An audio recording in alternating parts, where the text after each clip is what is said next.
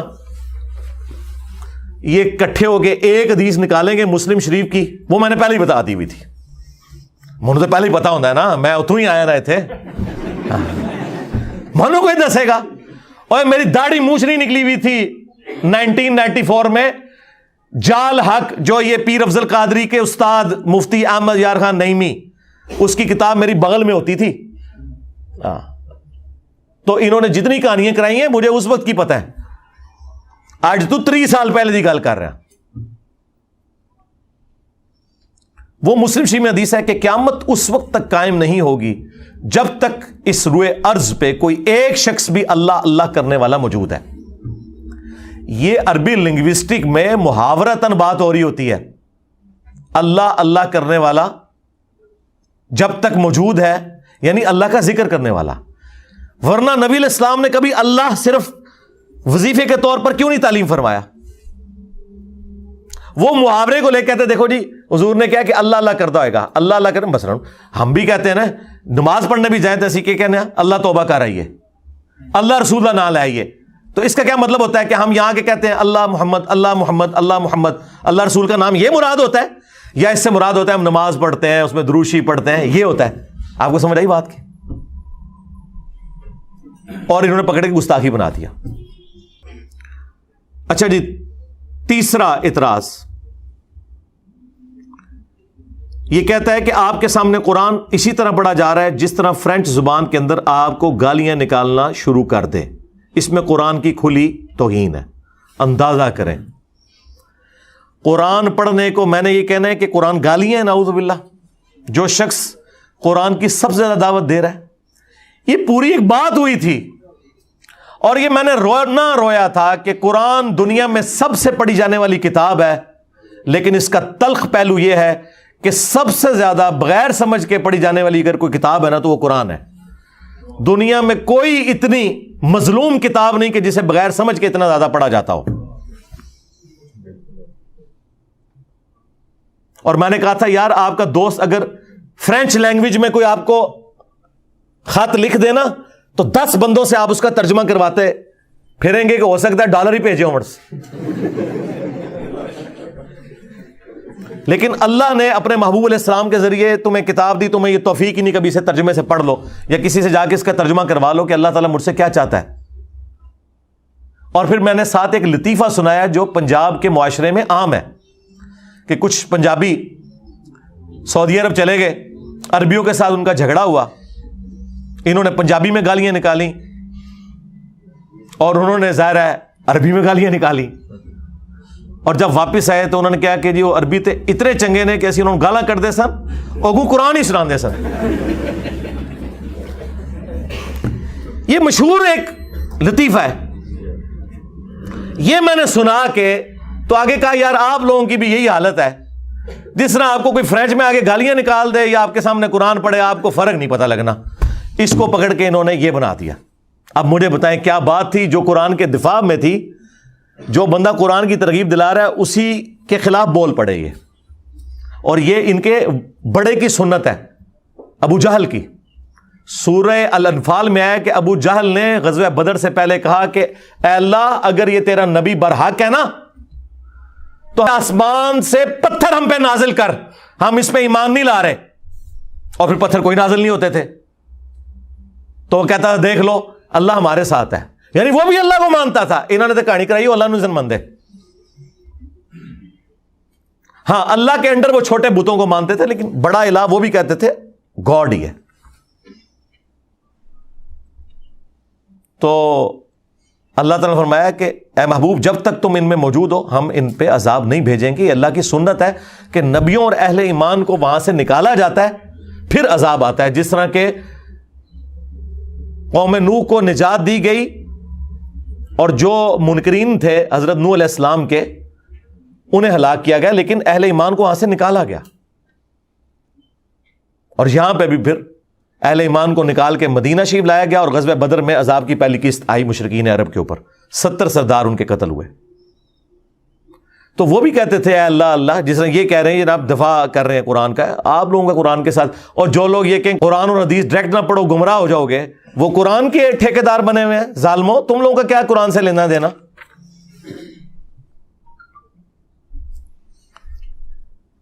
اس میں مجھے ایک ضمن لطیفہ اوریجنل, آپ بتائیں بنگلہ دیش میں انہوں نے ایک سوشل ایکسپیریمنٹ کیا ہے. جس طرح یہاں پہ بھی آپ کو پتا نا کہ مردوں کی عادت ہے کوئی دیوار کوئی سنسان سی دیکھیں گے تو پیشاب کرنا شروع کر دیں گے اس کی طرف منہ کر کے. بنگلہ دیش میں انہوں نے دیکھا کہ جناب یہ تو لوگ باز ہی نہیں آتے, پان کی پچکاریاں پھینکتے ہیں, پیشاب کرتے ہیں. انہوں نے ویڈیوز بھی دکھائی, وہ خفیہ بنائی ہوئی تھی دور سے. پھر انہوں نے کیا کیا کہ قرآن کے رسم الخط میں نا انہی دیواروں کے اوپر نا لکھ دیا کہ یہاں پیشاب کرنا منع ہے، لیکن وہ لگتا تھا کہ قرآن کی آیت لکھی ہوئی ہے۔ ظاہر مسلمان تو پتہ ہی نہیں قرآن کے اندر کیا لکھا ہے۔ پھر انہوں نے کیمرے لگائے، جو بندہ ناڑا کھولنے لگتا نا سامنے دیکھتا نا ایسے کر کے نا تو آگے چلا جاتا۔ یہ ویڈیوز ہیں یوٹیوب پہ، اور یہ اوریجنل سوشل ایکسپیریمنٹ کیا بی بی سی والوں نے کیا تھا۔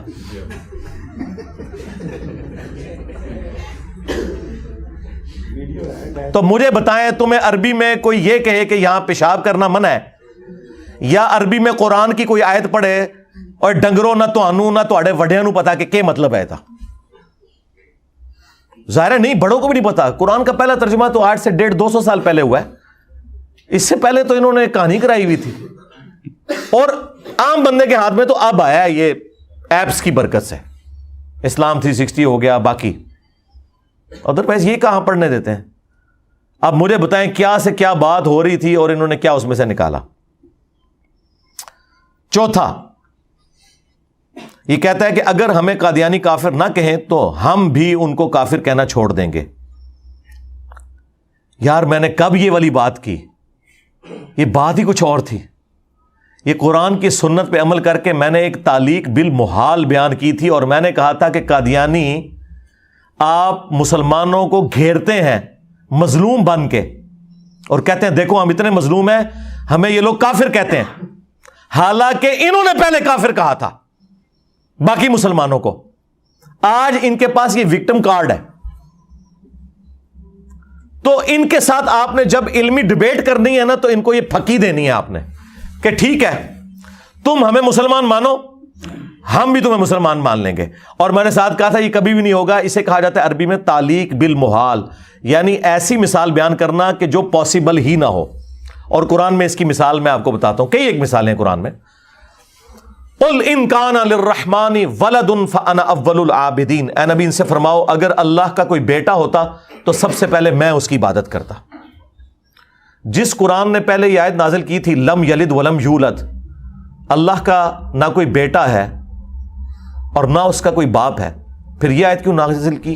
اس لیے کہ سمجھانے کے لیے کرسچنز کو کہ اللہ کا اگر کوئی بیٹا ہوتا نا تو جس طرح انسان کا بیٹا انسان، گھوڑے کا بیٹا گھوڑا، اس طرح اللہ کا بیٹا اللہ ہوتا تو میں اس کی عبادت کر رہا ہوتا۔ مراد یہ کہ اللہ کا بیٹا کوئی نہیں ہے، اسے کہا جاتا ہے تعلیق بالمحال۔ اور کل تک یہ ان کا فخر تھا کہ بھٹو کی موجودگی میں قادیانیوں کو کافر اس لیے قرار دیا گیا۔ یہ کہتے ہیں ہمارے جو شاہ احمد نورانی صاحب تھے نا، انہوں نے ایک ایسی بات کی کہ ان کے خلاف فیصلہ چلا گیا قادیانیوں کے، اور وہ بات وہی تھی جو انجینئر صاحب نے کی ہوئی ہے۔ کل تک یہ ان کے فخر تھی۔ آپ پتہ یہ معاملہ جب پھنس گیا نا، بھٹو تو ظاہر آپ کو پتا ایک سیکولر بندہ تھا، اس کا مذہب سے کوئی اتنا لینا دینا نہیں تھا۔ شاہ احمد نورانی صاحب نے گیم یہ کھیلی، اسے علم الکلام کہا جاتا ہے۔ انہوں نے کہا بھٹو صاحب چھوڑ دیں، یہ تو آپ کو بھی کافر مانتے ہیں قادیانی۔ انہوں نے کہا ہے منو کافر سمجھتے ہیں؟ انہوں نے کہا آپ پوچھ لو۔ جب مرزا طاہر سے پوچھا گیا نا، انہوں نے کہا ہاں جی آپ جب ہمارے نبی کو نہیں مان رہے تو آپ کافر ہی ہیں۔ انہوں نے کہا دبو انہوں نے جڑے منو کافر کہندے نے۔ کیوں؟ اور بھائی ان کی مجبوری ہے، انہوں نے اس دجال کو نبی مانا ہوا ہے، اور نبی کا انکار کرنے والا کافر ہی ہوگا نا۔ تو میں نے کہا تھا قادیانیوں کو قابو کرنے کا طریقہ یہ ہے کہ ان کو یہ کہو کہ ٹھیک ہے سانو مسلمان منو، لیکن لکھوا کے لے آؤ، جس دن ہمیں مسلمان مانو گے ہم بھی تمہیں مسلمان مان لیں گے، اور ٹائم قیامت تک ابھی لکھوا ہی نہیں سکتے۔ کیوں؟ مجھے بتائیں کوئی آپ کو آ کے مسلمان ہونے والا شخص نیو مسلم یہ آفر کرے کہ میں نبی علیہ السلام کو نبی نہیں مانوں گا، مجھے مسلمان ہونے کی ڈگری دے دو، کیا ہم دیں گے؟ اور اگر دیں گے تو ہم خود کافر ہو جائیں گے۔ اسی طریقے سے اگر وہ ہمیں مسلمان کہنا وہ خود کافر ہو جاتے ہیں، کیونکہ میں تو اسے دجال مانے ہوئے ہوں جسے وہ پیغمبر مان رہے ہیں۔ تو جب وہ مجھے مسلمان مان لیں گے تو میرا مقدمہ انہوں نے مان لیا کہ وہ دجال ہے۔ اسے علم الکلام کہا جاتا ہے، اور یہ پچھلے 1200 سال میں مسلمانوں کا طریقہ ہے۔ لیکن مسئلہ یہ کہ یہ تو جاہل پڑھے لکھے لوگ تو ہے کوئی نہیں، نہ انہیں دین کا علم، نہ انہیں علم الکلام کا پتہ، نہ انہیں قرآن کا پتہ، نہ انہیں احادیث کا پتہ، اور جنہیں پتہ ہے وہی کونے بن کے بیٹھے ہیں۔ اس لیے آپ دیکھیں مفتی منیب الرحمان، مفتی تقی عثمانی کا کوئی فتویٰ ہے میرے خلاف بائی نیم مینشن کر کے کہ یہ بندہ خارج ہو چکا ہے اسلام سے؟ انہیں پتہ ہے کہ یہ جتنی باتیں کر رہا ہے ٹھیک کر رہا ہے۔ لیکن بات ہے رسوائی کی. مسئلہ یہ ہے. تو یہ بات میں نے کی تھی, انہوں نے پکڑ کے میرے کھاتے میں فٹ کر دی کہ جی یہ اس نے جناب کہہ دیا کہ, اور اس کے اوپر ورڈکٹ پتہ کیا لکھ رہے ہیں, اس عبارت میں قادیانیوں کو مشروط طور پر مسلمان قرار دے کر قرآن و سنت اور اجماع امت کی کھلی بغاوت ہے. اوے چشتی رسول اللہ پارٹی, تہاڈی اوقات, جاؤ اپنے ابے دی خبر لو پہلے. اور آئین پاکستان کے خلاف قادیانیوں کو مسلمانوں کو کافر نہیں کہنے کی شرط پر مسلمان قرار دیا ہے. آئین پاکستان کے ساتھ بھی یہ غداری ہے. اور شکر کرو 73 دے ٹائم انجینئر نہیں سی, نہیں تو تہاڈی بھی منجی نال ٹھوک جانی سی. میں پینا پا لینا سی اتنے اسٹوڈنٹس نال کہ آج چشتی رسول اللہ اور اشرف علی رسول اللہ تھانوی بھی فارغ ہون گے, اے ایک لگدے ہاتھ نہ ہے ایک کوئی ڈنڈا پھیرے نہ ہوتے.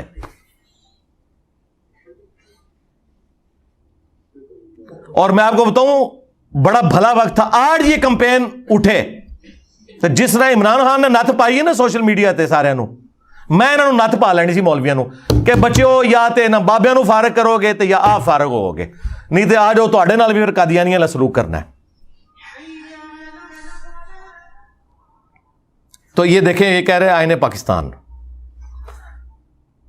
پانچواں, اگر کوئی اپنے علم کی بنیاد پر کسی بھی صحابی کو کافر کہے تو ہم اسے کافر نہیں کہہ سکتے. یار یہ بات میں نے کی تھی. اللہ کے بندو, صحابہ کرام کا تو مرتبہ ہی بہت زیادہ ہے. کوئی عام مسلمان کو بھی کافر کہہ دے نا جبکہ اسے پتا ہو کہ وہ مسلمان ہے, جس طرح یہ لوگ مجھے کہہ رہے ہیں, تو کفر لوٹ جاتا ہے. بخاری مسلم میں حدیث ہے. لیکن میں نے یہ بات کی تھی کہ اگر کسی شخص کو تعویل کی غلطی لگ جائے, اس بنا پر وہ کسی صحابی کو یا آج کے مسلمان کو بھی کافر سمجھے, اسے یہ سمجھ نہیں آ رہی کہ وہ کافر نہیں ہے, جو اس تک باتیں پہنچی اس کی بنیاد پہ اس نے ڈیسائیڈ کر لیا, تو پھر وہ کافر نہیں ہوگا. ہاں اسے سمجھ آ جائے پھر پکا کافر. یعنی اگر میں حضرت ابوبکر صدیق رضی اللہ تعالیٰ عنہ کو یا حضرت عمر کو یا حضرت عثمان کو حضرت علی کو کافر کہوں تو میں تو کافر, بلکہ میں تو عام مسلمانوں میں سے بھی کسی کو کافر کہہ دوں تو کافر. لیکن جسے سمجھ نہیں آئی, وہ تعویل کی غلطی کی وجہ سے کہتا ہے, وہ کافر نہیں ہوگا. اس کے ثبوت میں نے احادیث پیش کی تھی, ان کے منہ کے اوپر کالخ ملی تھی, انہیں پتہ ہے کہ یہ بات بالکل ٹھیک کر رہے ہیں. مجھے بتائیں کیا خوارج حضرت علی کو کافر نہیں کہتے تھے؟ ان کا بنیادی عقیدہ یہ تھا کہ یہ کفر کی طرف چلا گیا ہے. تو کیا مولا علی نے خوارج کو کافر کہا؟ ہونا تو چاہیے تھا مولا علی کہتے بھئی عام مسلمان کے لیے حدیث ہے کفر لوٹ جائے گا, تو خوارج آج کے بعد تم کافر. تو مصنف ابن ابی شیبہ میں موجود ہے, مولا علی سے ان کے ساتھیوں نے پوچھا یہ خوارج کافر ہے؟ ہائے ہائے ہائے, ایڈا جگرا مولا علی دا. مولا علی نے کہا کہ کافر کہاں سے ہوئے؟ ان کی کفر سے نفرت ہے جس کی وجہ سے انہوں نے مجھے چھوڑا یہ سمجھ کے کہ میں کافر ہو گیا ہوں. یہ تو اسلام سے اتنے مخلص ہے کہ انہیں لگا کہ میں کافر ہوں تو انہوں نے مجھے چھوڑ دیا. دیکھیں ان کی وکالت کر دی مولا علی نے. آج انجینئر صاحب وکالت کر دینے کہ اتنے بریلوی ٹھیک جے, ایس گالج دیوبندی ٹھیک جے, اتنے شیعہ ٹھیک جے, اتنے بھابی ٹھیک جے. اے جگرا صرف مولا علی دا یا انجینئر علی دا ہی ہو سکتا ہے. پھر پوچھا کہ منافق؟ تو مولا علی نے کہا قرآن میں تو ہے کہ منافق تو اللہ کا ذکر بڑا تھوڑا کرتے ہیں, یہ تو اتنی لمبی نمازیں پڑھتے ہیں. دیکھو مولا علی سامنے موجود اور وہ کافر کہہ رہے ہیں اور مولا علی ان کی خوبیاں بیان کر رہے ہیں. آج 1400 سال بعد کوئی کسی صحابی کو کافر کہہ لے اس وجہ سے کہ اس بیچارے کو سمجھ نہیں ہے, تو آپ اسے کافر کہیں گے؟ تو مولا علی نے تو نہیں کہا.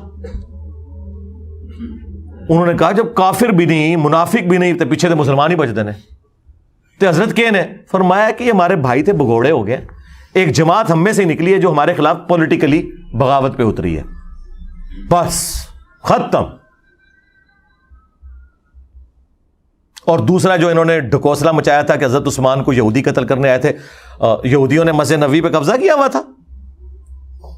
صحیح بخاری میں 695 نمبر حدیث ہے, حضرت عثمان سے لوگوں نے پوچھا کہ آپ کو تو گھر میں قید کر دیا انہوں نے, نمازیں ہم ان کے پیچھے پڑھ لیں, مسجد پہ فتنے کے امام کا قبضہ ہے. انہوں نے کہا نمازیں ان کے پیچھے پڑھو, نماز ہی تو مسلمانوں میں ایک نیکی کا ایسا اجتماعی کام ہے, اس میں اکٹھے رہو, البتہ ان کی برائی میں ان کے ساتھ شامل نہ ہو, نمازیں ان کے پیچھے پڑھو. اس پہ امام بخاری نے باب باندھا ہے, باغی اور بدعتی کے پیچھے نماز پڑھنے کا حکم ہے. اور انہوں نے آپ کو کہانی کرائی ہے کہ کوئی عبداللہ ابن سبا پارٹی سی, صرف بنو امیہ کو بچانے کے لیے کسی اور دے متھے مار چھڑا. تو یہودیوں کے پیچھے حضرت عثمان نے پڑھنے کے لیے کہا؟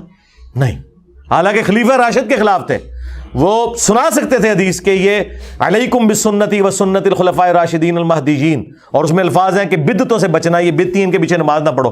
لیکن حضرت عثمان کا جگرا، انہوں نے کہا ٹھیک ہے، اختلاف اپنی جگہ، لیکن میں ان کو اسلام سے کیسے نکال دوں؟ اس میں کئی صحابہ بھی تھے.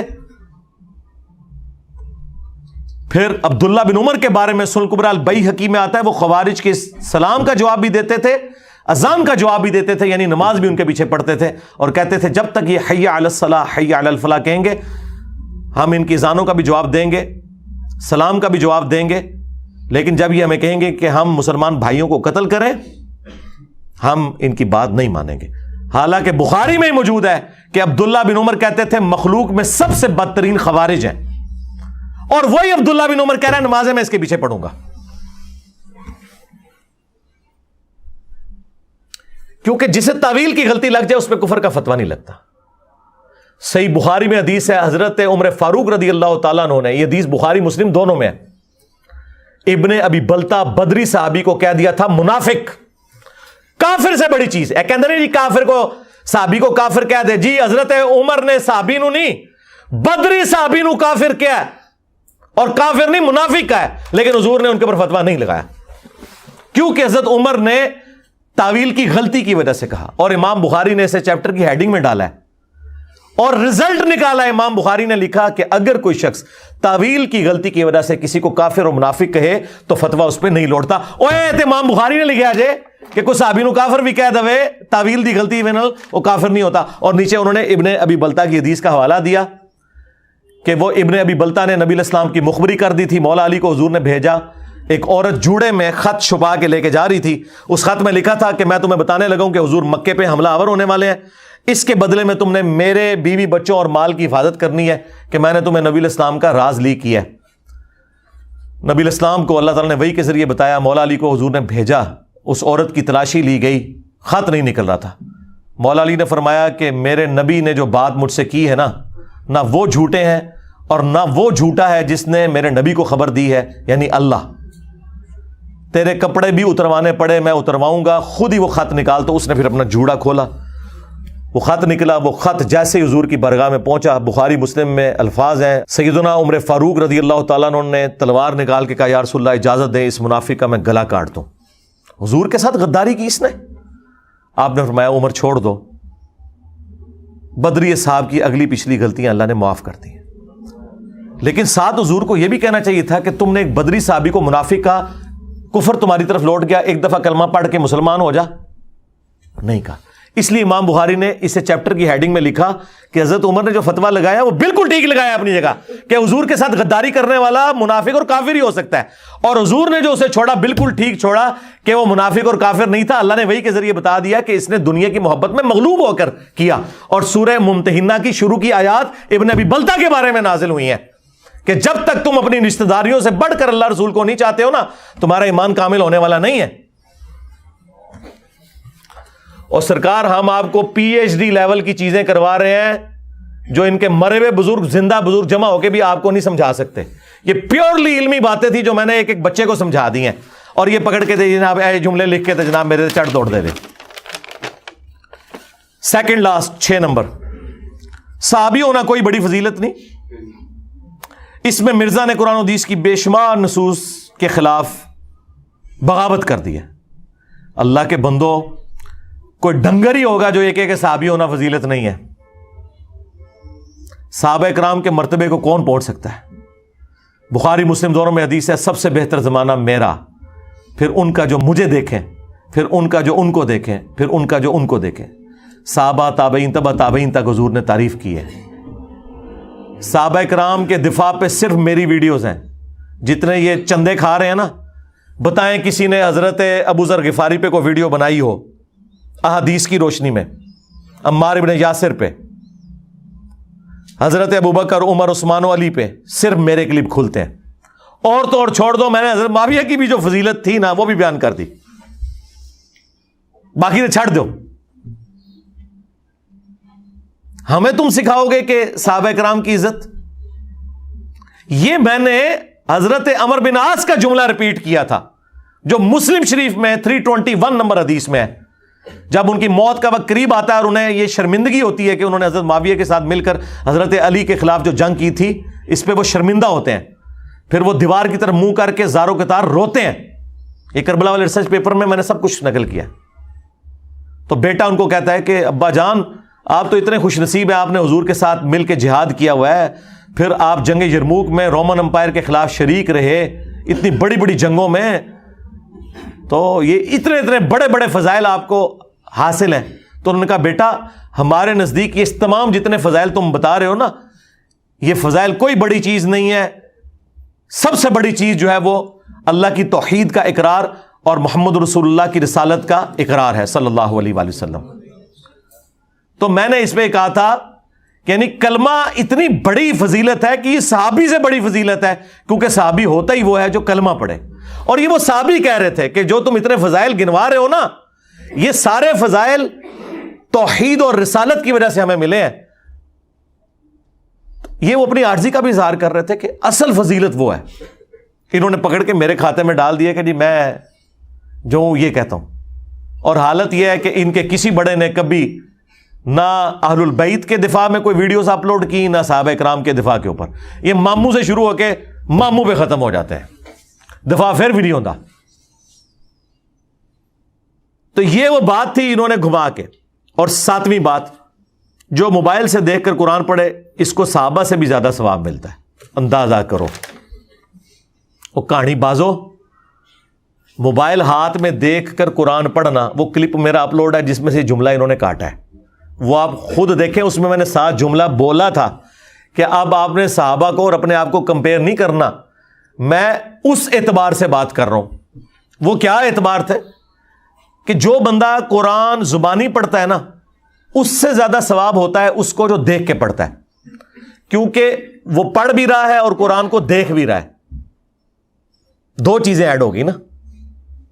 تو میں نے اس میں یہ بات کی تھی کہ آپ اگر موبائل سے قرآن دیکھ کے پڑھتے ہیں نا تو یہ زبانی پڑھنے سے زیادہ بہتر ہے. اور آپ کتنے خوش نصیب ہیں کہ آپ کے پاس قرآن موجود ہے.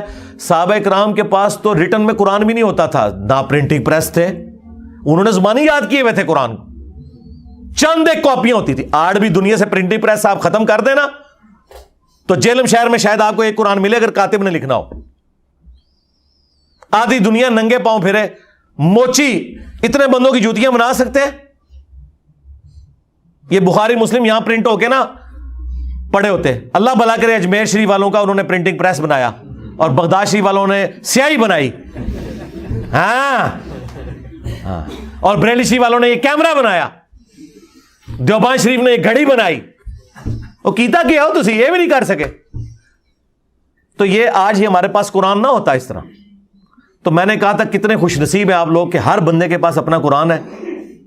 اور آپ لوگ تو اگر صحابہ کرام کے ساتھ کمپیئر کیا جائے، وہ تو زبانی قرآن پڑھتے تھے، تم دیکھ کے پڑھتے ہو. تمہیں تو اس سے زیادہ ثواب ہو سکتا ہے اگر اس زمانے میں یہ سب کچھ ہوتا. اور میں نے کہا تھا تم نے صحابہ کرام سے اپنے آپ کو کمپیئر نہیں کرنا. مراد یہ کہ اس زمانے میں جو زبانی پڑھتا تھا اور جو دیکھ کے پڑھتا تھا، وہ دیکھ کے پڑھنے والا افضل تھا. اس اعتبار سے آج تم یہ فیسلٹی اویل کر سکتے ہو. تو انہوں نے پکڑ کے کیا بنا دیا. بہرحال یہ انہوں نے بنایا. پھر میں نے ان کی منجی ٹھوکی کہ ہوں آ جاؤ میدان وچ، ایہی گل سننی جے پھر سن لو. ابو داؤد میں حدیث ہے، جو شخص پرفتن دور کے اندر حق پر قائم رہا اسے میرے 50 صحابہ کے برابر اکیلے کو ثواب ملے گا. لاؤ فتوا نبی اسلام دے ہوتے، نعوذ باللہ، تے برباد ہو جاؤ تسی بھی تے تواڈے بابے بھی. حضور کو کسی نے مشورہ نہیں دیا کہ جی قرب قیامت میں 50 صحابہ کے برابر ایک بندے کو صحابہ سے بڑھ گیا. جامعہ ترمذی میں حدیث ہے کہ اگر دین کے 10 حصے ہیں اے صحابہ، تم 9 پر عمل کرو اور 1 کو چھوڑ دو تم ناکام ہو جاؤ گے، لیکن بعد والے 1 پہ عمل کر کے 9 کو چھوڑ دیں گے وہ کامیاب ہو جائیں گے. کیونکہ تمہیں تو یہ بینیفٹ ہے نا کہ تم نے مجھے دیکھ لیا ہے.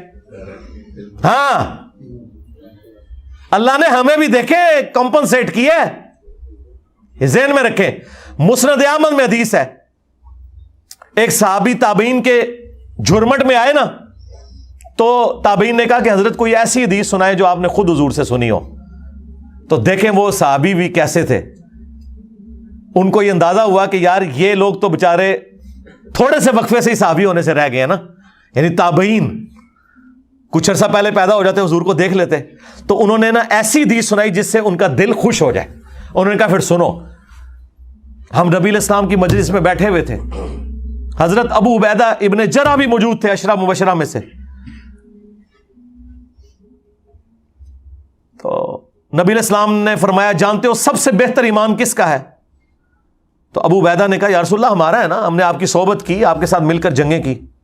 آپ نے فرمایا نہیں، سب سے بہتر ایمان ان لوگوں کا ہے جو تمہارے بعد آئیں گے، جنہوں نے مجھے دیکھا بھی نہیں ہوگا تب بھی میری رسالت کی تصدیق کریں گے.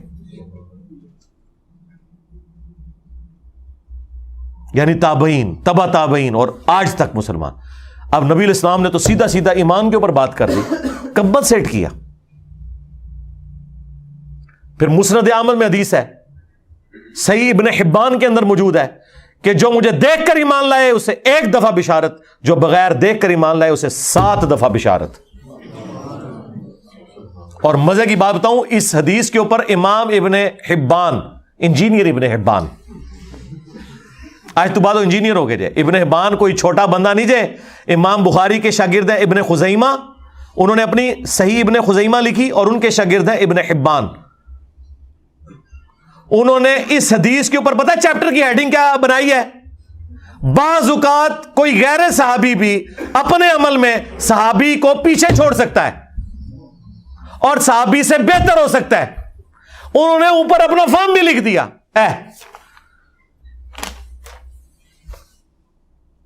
مسلم شریف میں حدیث ہے، نبی علیہ السلام نے فرمایا ایک زمانہ آئے گا کہ لوگ خواہش کریں گے کہ ہم سے ہماری اولاد، جان، مال سب کچھ لے لیا جائے، ایک جھلک حضور کی کروا دی جائے.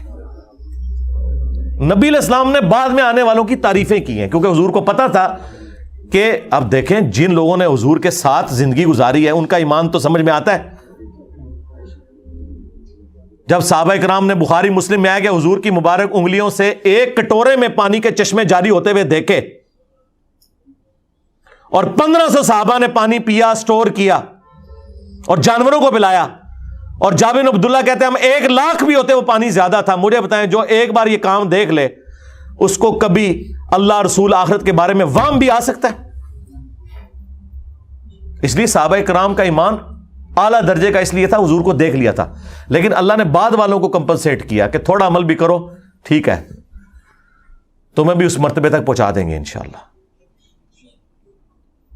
بخاری میں آتا ہے عبداللہ ابن مسعود کہتے ہیں ہم نبی علیہ السلام کے ساتھ کئی دفعہ اس حالت میں ہم نے کھانا کھایا کہ ہم جب لقمہ منہ میں ڈالنے لگتے لقمے میں سے اللہ تعالیٰ کی تسبیح کی آواز سنتے تھے. اب جس نے یہ کام ہوتے ہوئے دیکھ لیا ہے مجھے بتائیں اس کے ایمان کا لیول کیا ہوگا. اس لیے تو اتنی مختصر جماعت نے رومن اور پرشین امپائرز اکھاڑ کے رکھ دی ہیں 3 سے 4 سالوں کے اندر، جبکہ ہزاروں لوگ مرتد ہو گئے حضور کی وفات کے بعد. لیکن خلفائے راشدین نے کیا پیشن کے ساتھ نبی علیہ السلام کی مبارک دعوت آگے بڑھائی ہے. انہیں پتا تھا هو الذی ارسل رسولہ بالہدی ودین الحق لیظہرہ علی الدین کلہ ولو کرہ المشرکون.